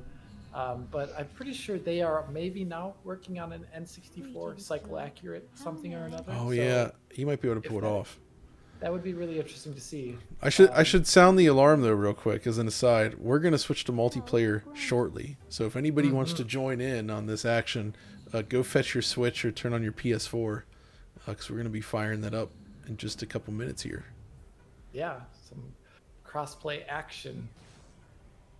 One thing I really remember, maybe I'm thinking of Turok III, were the weapon models different in Turok II's multiplayer mode on N64? I swear they're not only different weapons, but they're like the weapon models are quite different too, right? They were much lower res. The split screen in Turok 2 on the N64 just really maxed out the N64. They cut out so much just to get that to work.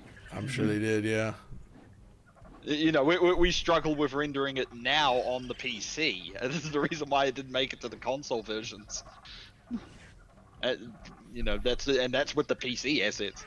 Yeah, with the split screen stuff. Yeah, that's See, my favorite. I love games that have like crazy split screen implementations. Like, okay, these things can just use your stop. tech bow. Use your tech bow. Oh yeah, that's a good point. It'll explode them. Oh no, they're gone. good. But you remember Virtua Racing on Switch? I think M2 has like it's an 8-player mode in there.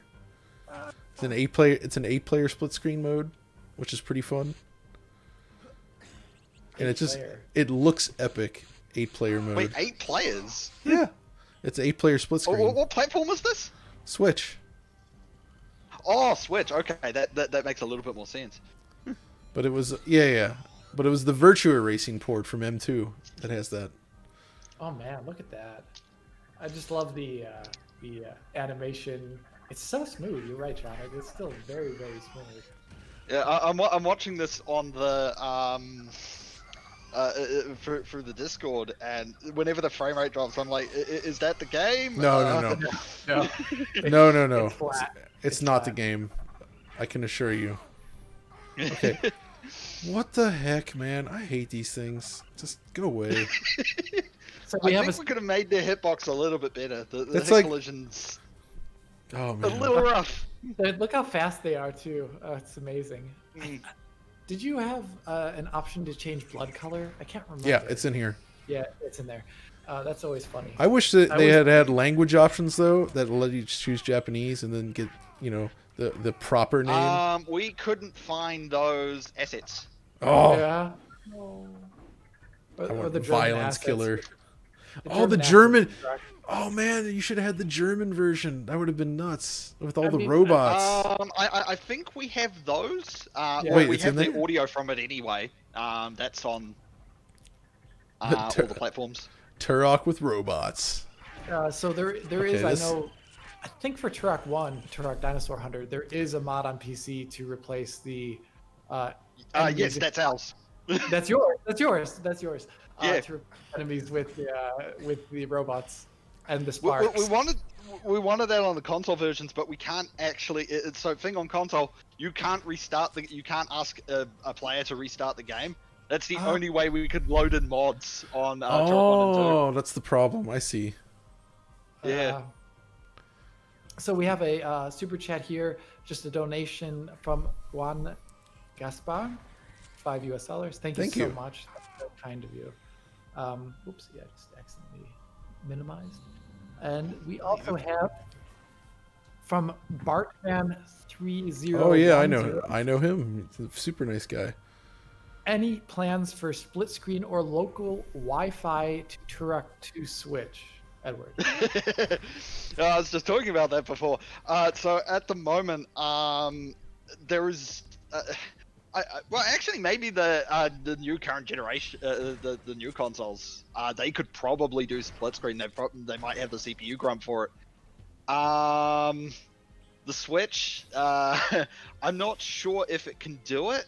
We did do some optimization work for the Switch that did include fixing a couple of weird issues in the renderer where it was just slowing down, trying to find all the stuff on screen. The question is that enough now? We definitely don't want to do just like 2-player split screen because No, locally that doesn't really serve a lot of purpose. it's not super fun.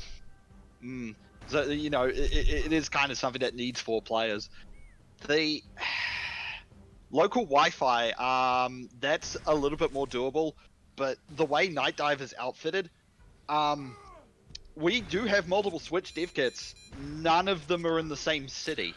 Oh, that's the problem. Yeah. You know, and me, That's actually I'm an interesting the only one problem. in New Zealand, so Yeah. Yeah. Development. Yeah. That's gotta be hard. Yeah. so theoretically we could implement it, but we could never test it, and that is a dangerous proposition. Yeah, that is a problem. Okay, so we have a super chat here from Mankarat Singh. I'm sorry if I pronounced your name incorrectly. We're gonna. Thank you so much. As we are talking about remasters, I would love a GTA PS2 Classics remastered, a GTA 4, or a Red Dead Redemption remaster, as it's still stuck on PS3 and Xbox 360's visuals. Well, Parks DF. oh, thank you. I would love to see that as well, and we can talk about that in a second. But it is time for multiplayer. We're gonna attempt this and see how this goes. Enter the Dragon multiplayer style. Here. So this supports crossplay with Switch and PS4. So we're gonna do a private match, and we're gonna share the code. So what should we do? Should we do a rock match, team rock match, frag tag, last Turok standing, insta rock? Insta Rock is just basically Instagib. Oh Yeah. man, I think we're gonna do that. 'Cause that's just chaos. You also have Raptorfest at the end, which is completely new and something I made All right, we're gonna do. in a week as an experiment. So what is Raptor Fest? I haven't tried this yet. It's a horde mode with the AI. Oh, that's Oh, cool. okay. That's and how many actually a good people? How idea. many people can play? 16. Yes. Okay. I'm not 100% sure how it performs. We've never been able to get 16 players in on a console. Well, let's find out. So we're gonna do. Edward, while we're figuring this out, or John is, thank you, John. Yo-Yo Yoshio 267 Super Chat asks, thank you. Do Night Dive own anything of Arrow the Acrobat? I'm not terribly sure. I haven't heard that name in passing before. John, do you know if whatever Arrow the Acrobat I love is? I love Air the Acrobat. Oh no. Okay, I don't know what that It's is. it's a honestly. platformer that was published by Sunsoft back in the day. Sounds It was like- developed in the West. Okay, so I'm in. So That's interesting. I never heard of the oh game. I'll man, have to Google it they're afterwards. they're already coming after me. Oh, you're already in. So you saw. Yes. Juan Gaspar is talking Can about... you read out what the server code was? DSJT. DSJT. JT. I can type it in. DSJT. So if there's anybody else out there that happens to have Turok handy right now, and you're in Join there, up on the server. come on in. Heck, I'm getting 60 FPS on some parts in this map You shouldn't on a be. Switch. This map is particularly bad because it has no line of sight blocking at all. Oh yeah. So is that how a Oh, lot of the we got culling happens on Switch? Danny Ocean's in here. Danny Ocean, thank you. We also have someone in the chat who also super chatted earlier. Juan, turn on Juan's code. What Uh-oh. is that about? There's a cheat with that does things. Did I just Juan's win? code. What was I this? think that's what he's referring to. Okay, Juan. Okay, so maybe that's what he's. There's a cheat, I guess. I'm Juan from One's Code. Wait a minute. Oh, wait a minute. So this is amazing. Sorry, Juan. My mistake for obviously I haven't looked at the credits or anything else. Juan Gaspar again says, "Hey guys, I'm actually in this game. I'm Juan from Juan's Code. Juan's Code." So What? I'm assuming this is an actual developer here. It's so cool to see you guys. No play way. this game. Huge Oh my fan of gosh. the- That's Well, awesome, dude. I forgot to turn up the gyroscope controls. Oh no! Juan, I think we should, John. I almost feel like we should. Oh, that's such an opportunity, though. Yeah. Juan, Juan, you can just keep writing in the normal chat, and I'll respond to you there because I think this is a rare opportunity. Thank you though for sending the super chat. That is very kind of you. Yeah, man. That's fantastic. Just write a bit of the We love this game, as you can tell. yeah, big Turok and Turok 2 fans here. So thank you so much for joining in the chat. Juan's code. That's kind of amazing. I was about to say. That's unexpected. That I is. just hit my mic. Sorry for everyone in the chat. I accidentally hit my mic. Got the plasma rifle here. So we've got a. So it's you and I, Edward, and then there's another one. So we've got two folks joining us from the stream. Oh, another one. Oh, look at this. I like to see it. Welcome. So Juan. So I'm just reading up a bit about Juan Gaspar Yeah. and Juan's cheat code. Excuse me, everyone, because I don't know the story behind this. This is not. Juan Gaspar is not a developer, and he's writing this in that chat right now. My mistake, Juan. But this is very interesting. Juan's cheat code, according to the Turok fandom wiki, and Juan can confirm it in the comments, like he's just right now. It adds the face of Juan Gaspar to all life force tokens. It causes red life force tokens to become larger. What? Wait, did it? That is Juan is saying right now. He won the grand prize Nintendo Power Contest in 1999. Oh. So 95 of Nintendo Power. No way. Okay. This is also awesome. I was gonna say I couldn't. This is quite the discovery. Oh my goodness. It's amazing. Juan, thank you for joining us in the chat. That's some Yes, heck yeah. Turok trivia. Now that is something. That is a deep cut right there. Juan, you should type in the chat exactly what on earth you did to win the Nintendo Power Volume 95 contest in 1999. Yeah, we gotta know about this. What did you do? This is so A interesting. bribe. Prize. We have also a comment here from Thomas Grant. What are the chances of a remaster of Turok Rage Wars? I almost feel like Turok That's 2's what I not- really want to do, especially now that we have crossplay on the table. Yeah. That would be awesome. That has a similar problem with Turok III though. Need to find source code, need to find a way to extract the assets. Nintendo 64 poorly documented. Yeah. It's a tough one then. Oh no, I'm down. Oh, I will respawn the next round. I see. I can fly the camera around though. So this is a question from Matt Hargett again. Thank you so much for the direct super chat here, Matt. Directed to you, Edward.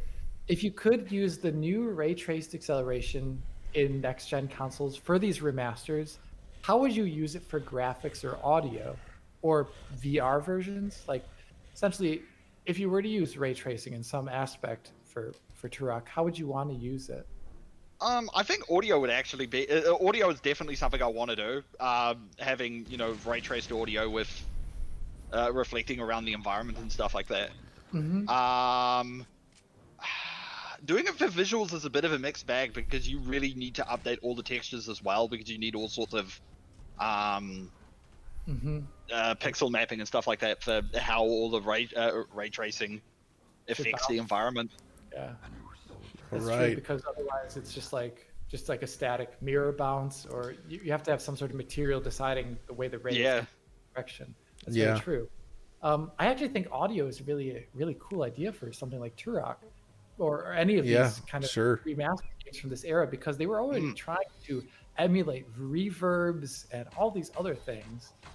It was the era of you could EAX. just walk into an area and just have, it's like a big open area and just have the echoes just be part of the environment rather than having to specifically code it in.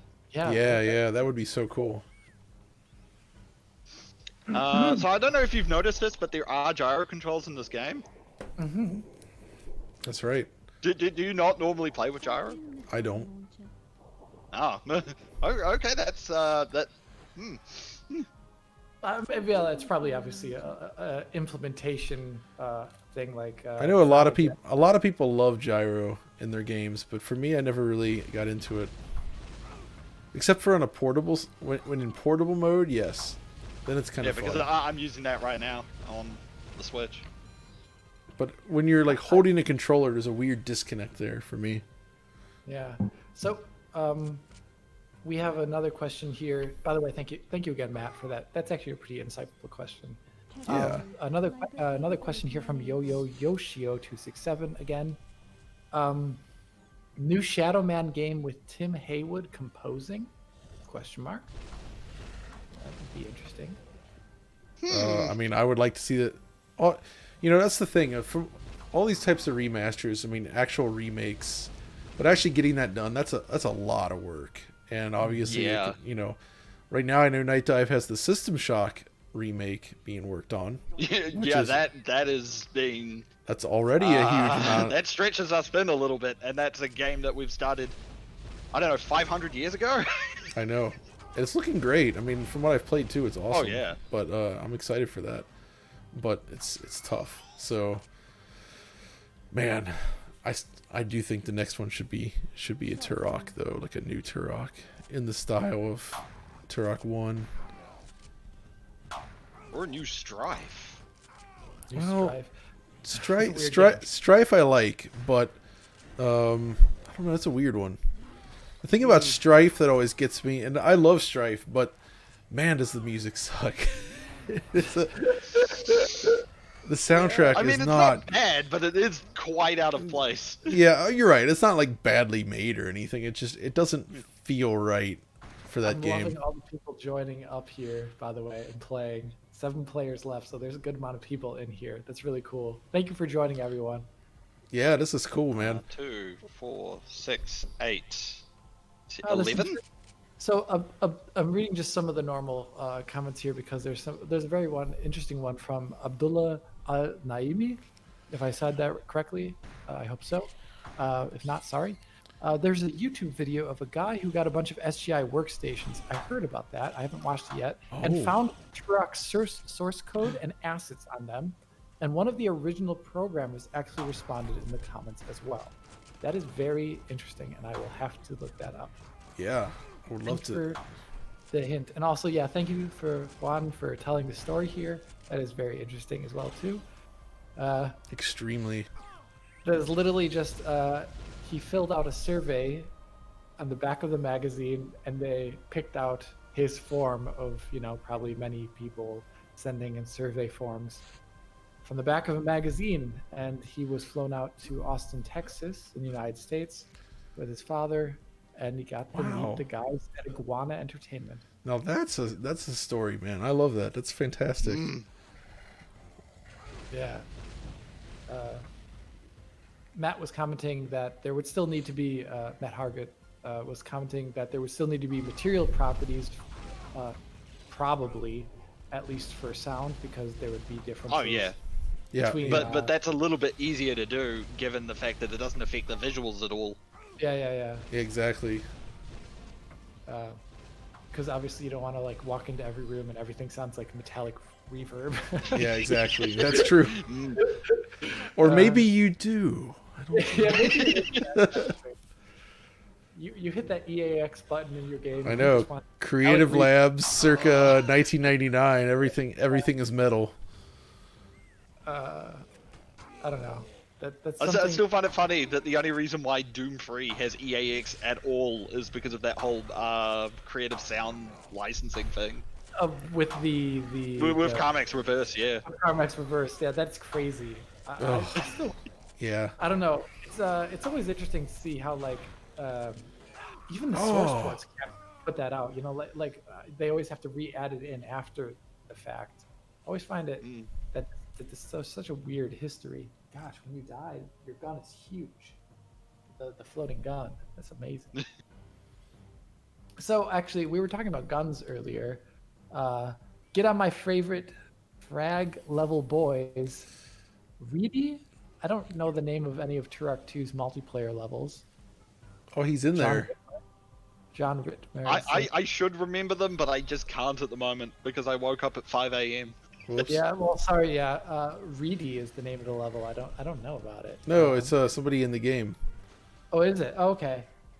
Oh, sorry. Yeah, you're right. Oh, No, right, of course. look at that. He's also on the top of the list, as I'm saying here, with 28 kills.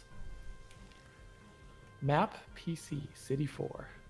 Yeah, this is also from that era of games where multiplayer maps were reused levels, partially or portions of levels for single player. That's Well, like, especially on the PC, they were just basically lifted out of the campaign. Yeah.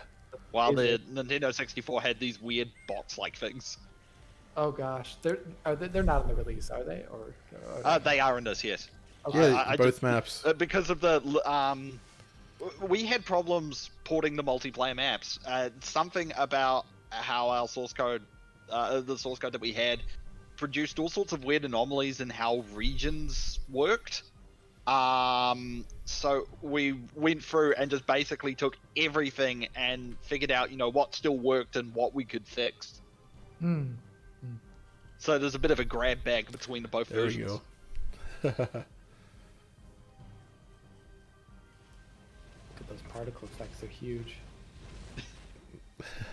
Some of them do not change based off how far away you are from them, which looks a little weird sometimes. That's something from the original game as well, I'm assuming. Yes. Yeah, yeah. There's so many weird enemy types in Turok too, like those guys with the cylinder. What do you call them? Gatling weapons. So Man, weird. where is Danny Ocean located? His ping is way better than the rest. Danny Ocean. Good question. Probably in the UK. I'm not in the UK, but Sounds maybe. Germany. Ah, It could be. right. Yeah, we're in Deutschland. I mean, I could Well, probably figure out if I open up the playfab. Oh yeah. This is amazing. Matt Hargit's also saying in the chat, speaking of Quake 3, I'm assuming, I'd love to see the Star Trek Voyager games remastered with ray traced lighting and sound. Playing against the Borg with creepy lighting and binaural positional audio would be very effective. Okay. Yes. Not a lot of people know about, I don't think a lot of people know about the Voyager games or think about them. They're very, I mean, they are in Tech 3 games. Yeah, they are. They are definitely of that time. I kind of like I love that crap because I kind of like Voyager, but that's a great comment.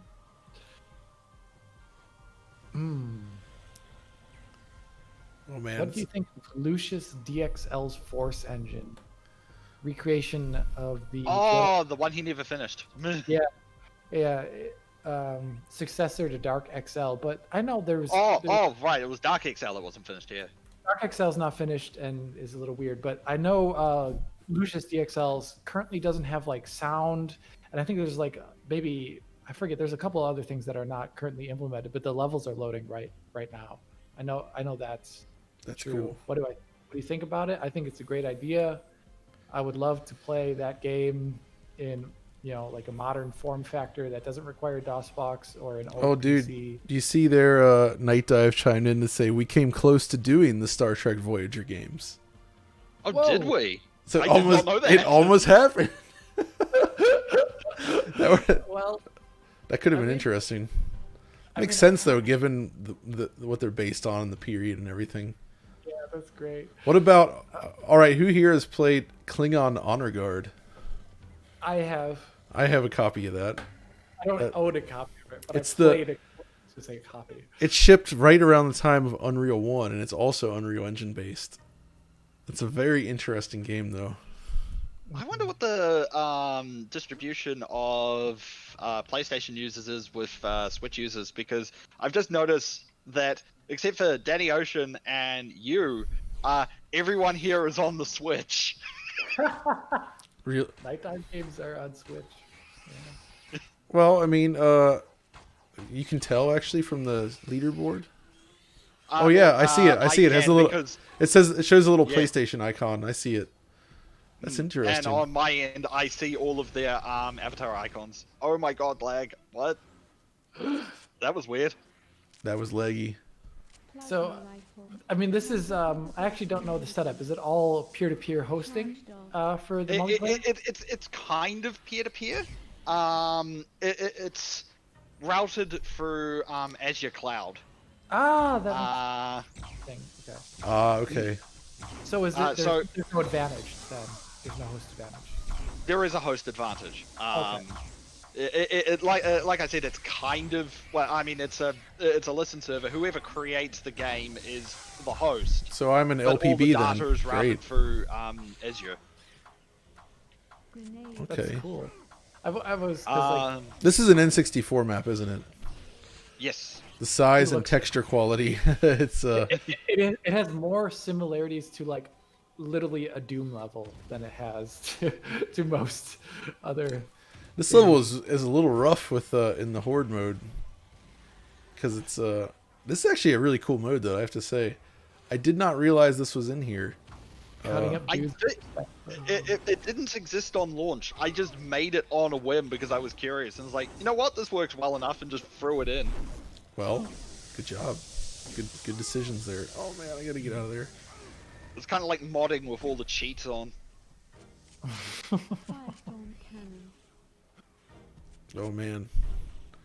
Mice for you is saying, I've never played Turok before. Is it possible to get it for Windows 10? Yes. Absolutely. Yes, it's on Steam. Oh, what it's the on heck? GOG. Oh, Yeah. It's a really cool version of the game. You can play Turok 1 and Turok 2 on PC, that's and they're excellent. I recommend buying them. It's on Xbox. It's on Switch. it's on everything. Yeah, I it's know. now on PlayStation 4 after like 500 years of trying. Yeah, the PlayStation 4 version kind of got.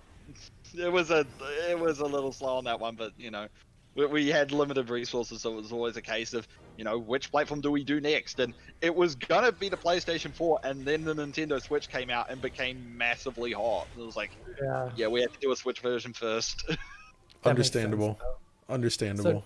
So, John, I think there's a question here almost, I can feel it directed towards you, even though it's not. I have heard critics claim Lithtech was inferior to Unreal Engine and IdTech. What do you say about that, John? I would tend to agree.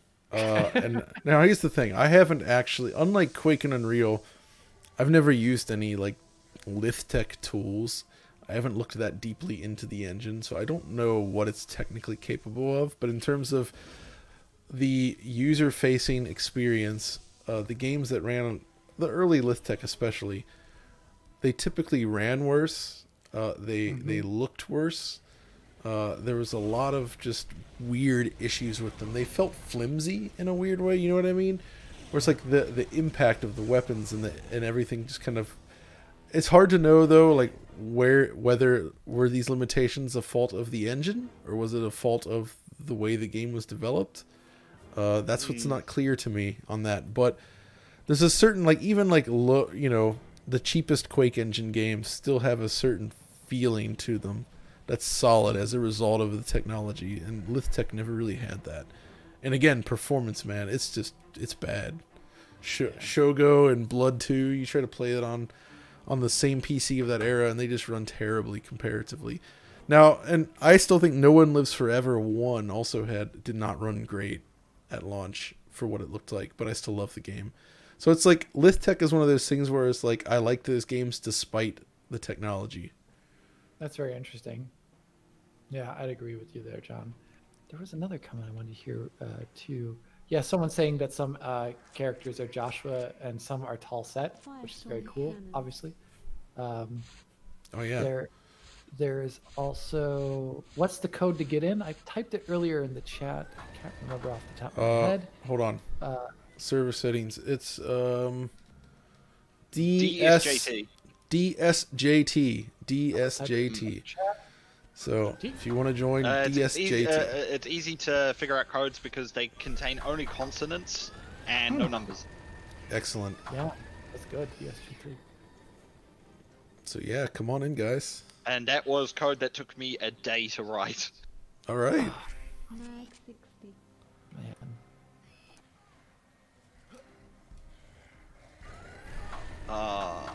There's still netcode optimizations I want to do. PlayFab has this thing where you can use the routing servers in a way where you can send a packet to the server and then that just bounces to everyone. But with the netcode as is at the moment, I can't use it like that. Everybody needs their own unique frame. I So one of the things that I'm wanting to do is go back and sort of rewrite that behavior so you can use one packet for every player, and that would massively improve performance in a lot of situations. Like right now, actually, where Wait, it's what- lagging to crap. see. What's going on there? I just got a bunch of errors. More than 1,024 commands in stack. Yeah, that's what happens when the server starts to struggle. Oh, so it's a bit of a internet connection thing. Yeah. Uh-oh. We have a super chat here from Horsehead Nebula 85. Alex and John would love to hear what your career was like pre-DF. You guys are absolute surgeons when it comes to dissecting these games. John?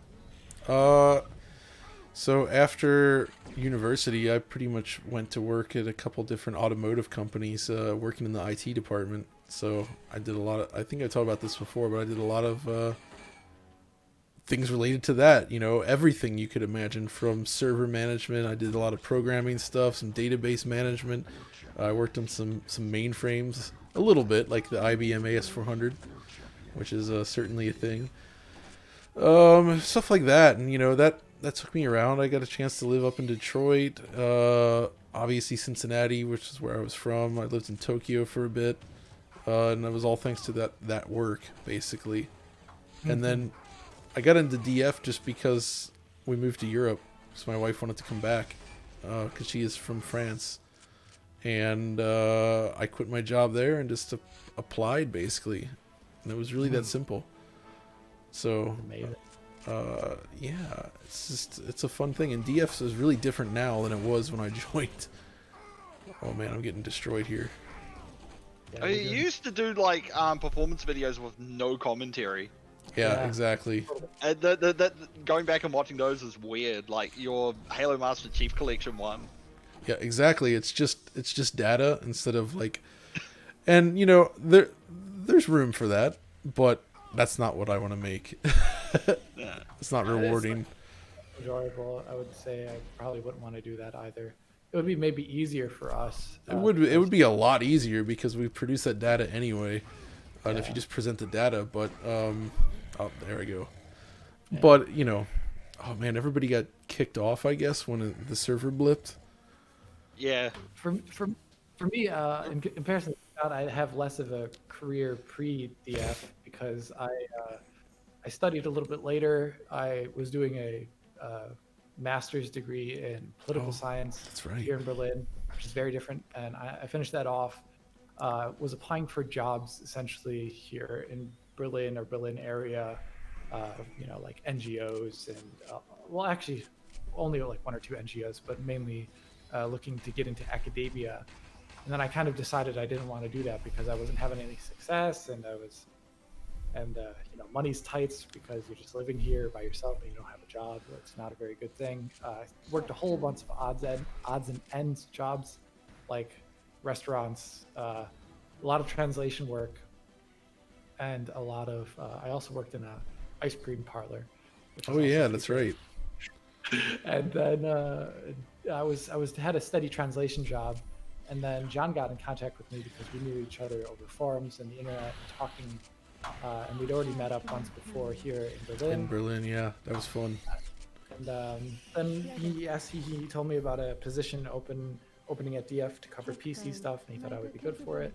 So I applied for it, and I made like a test video, which took a really long time to make, but Rich liked it, so we met up and we talked about working together. And then I've been kind of working freelance at that time for a while, and then luckily enough, there was a position for a full-time contract with the way things were working out, and I've had that for about, I don't know how long now, maybe it's like a year and a half. But, Is it? so Yeah, yeah. It yeah, is it's hard to tell how many years it's been. losing track, especially because of last year. Last year is just like a year that disappeared. Well, I'm glad that you joined, because Thanks, John. I think the intuition was right on. Yeah, So- I'm grateful for you, John. I won't say it too often, but I'm pretty thankful to John. John is literally a person who changed my life. So That's such a weird thing. But yeah, no, it is. It's completely true though. So yeah, I'm very grateful for you, John. Oh, I'm grateful for the awesome work that you've been doing, and just it's having a good friend. So Thank you, a friend and colleague. friend and colleague. We have a comment here from Yo-Yo Yoshio 267 again. Oh Thank you yes, so much. excellent. Off topic, but is a data-vac safe to use on a CRT? Wait, what? What's a data-vac? What is a data-vac? Oh, is that like a vacuum cleaner that's essentially anti-static or whatever? I've never Probably, heard. yeah. I mean, I don't see why it wouldn't be safe in there. Just be careful. I'm not. Be careful when you open up CRTs, especially around the anode cap. I guess. Yeah. Make sure it's, or learn to discharge it yourself. And I never want to be the one to tell people to work on a CRT, because it can be dangerous. So you really have to be careful. Oh man, but yeah. By the way, I see Audie's in there as well, which is another fantastic friend of mine. There we go. And it's weird how that works out, but yeah, it began with Bubsy. That's right. The first time Audie appeared on our channel was because of that Bubsy video. That was so fun to make for me. I love that. Like, I had such a good time, and that we did a lot of stuff with that video. Sam keeps saying that he wants to do Bubsy 3D, and I can never tell if he's joking or not. I mean, I would be so down for it. I would be into that. So John talked about it a little bit, I think, in his video, but Bubsy 3D, I mean, whatever you say about the game, it's probably very simple. But I think it's, once again, this There we kind go. of art style for this era. I think it is really charming art-wise. So I actually think it holds up better than people say, basically because they went for that flat shaded look. So it doesn't have texture warping issues. It also runs in high resolution mode. Oh, So really? it's like it runs an interlaced, but it's actually high res, much sharper than a lot of other PS1 games. It's pretty cool, I gotta say. So Yo-Yo Yoshio is saying tech tubers use them and back these vacuum cleaners. Honestly, I just open up my cases and I just clean them usually by hand. I always bring mine outside and use compressed air. I need to clean my computer at some point. I haven't opened it since I built it. Oh boy. Which is a bit scary because it's a Fred Ripper. Oh no. Oh yeah, that's hot, and it's also gonna be probably are you underwater, or what is it? No. Exactly, Alex. That's the thing. It looks that way, doesn't it? It's super weird. Another N60. Oh, on the map. Okay. Yeah. That's such a weird map. But the Whoa! What the? for my heatsink, I always take it out, and I actually just since it's a massive Noctua, I just run it underwater. That may sound so messed up, but it's just you just let it dry out. Yeah, I guess with a heatsink it doesn't matter. You don't have to worry about corrosion or anything really. No, it's not. It's like plated. And Do not ever wash your circuit boards in a dishwasher. Yeah, don't do that. People wash circuit boards?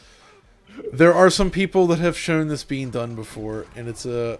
I suppose you kind of can do that because they're coated. Technically you could do it, but the problem is that the water that comes out of your tap that you'd be using for that has has things in it that can cause problems basically. So even if you dry it and it seems fine, essentially that can result in corrosion eventually. So it's really not a great idea. Oh. Yeah. See, man, I'm just kind of like blasting around. That's all right. Do you guys? We're just talking about actually just like random computer hardware stuff here. Do you have any funny sort of computer hardware building or repairing stories that you can think about? I once had somebody bring me a dead computer, and I vacuumed out like the 500 pounds of dust that was in it, and turned it on, and everything was suddenly fine. Oh, I got to one time at work. I was working out on a system. It was like some kind of server or something that we had, and the case was exceptionally sharp, I guess. Because you had to pull off, because those things are huge. I had to pull off the whole like lid top or something. I can't remember, but I said it a weird way, and I sliced my finger and ended up in the ER. Ouch. It was very painful. So, oh wait, I see in the chat that Audie has offered his services to consult for a Bubsy 3D remake for free. That down. Okay, now what is this map? Is this? This was one of the Nintendo 64 maps.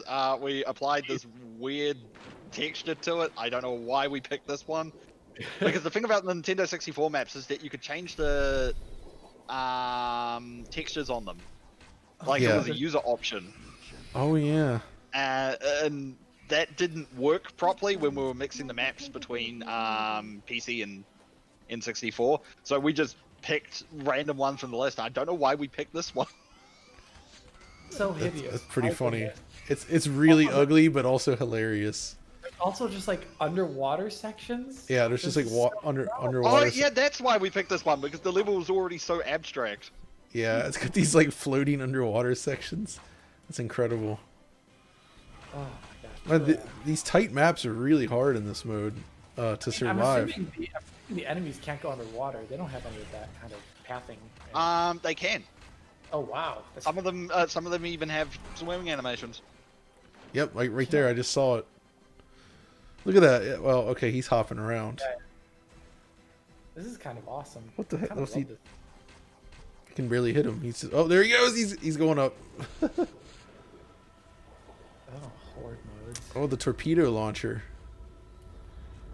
You think Ryzen is hot? I'm running an i7-4790K Oh, no. 6 gigahertz at 1.3 volts. That's probably why. Noctua D15. I'm sorry, Edward. Oh.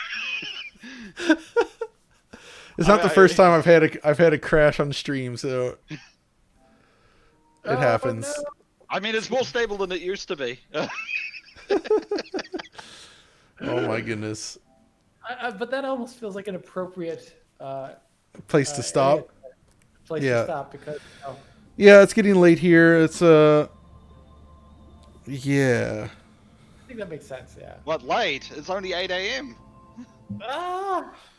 20 here. Yeah. Oh, I know. So anyway, wow, that's one way to end what was a pretty crazy time there. It happens. Sorry, Edward. You were there for it. It's more stable than it used to be. I had to go through the whole game in a dress sanitizer and found some nasty issues. Oh man. There is a reset error thread on that somewhere. So, got Joshua Fireseed there. We're gonna end with this: the crying child for the crash. No, oh, there we go. The Raptoid. That's Raptoids. All these All right. names. Well, everybody, thank you for watching, and obviously, one big thank you to Edward for joining me on the stream here. It's Really Oh, welcome. It was really awesome to have you here, playing some Turok, talking Turok. You know, I'm sure you can. We'll probably have you back at some point in the future. Maybe we can convince Sam to come on here as well, and we could play He's around a some difficult stuff. person to bring on these things, but yeah. I can imagine, but we'll see.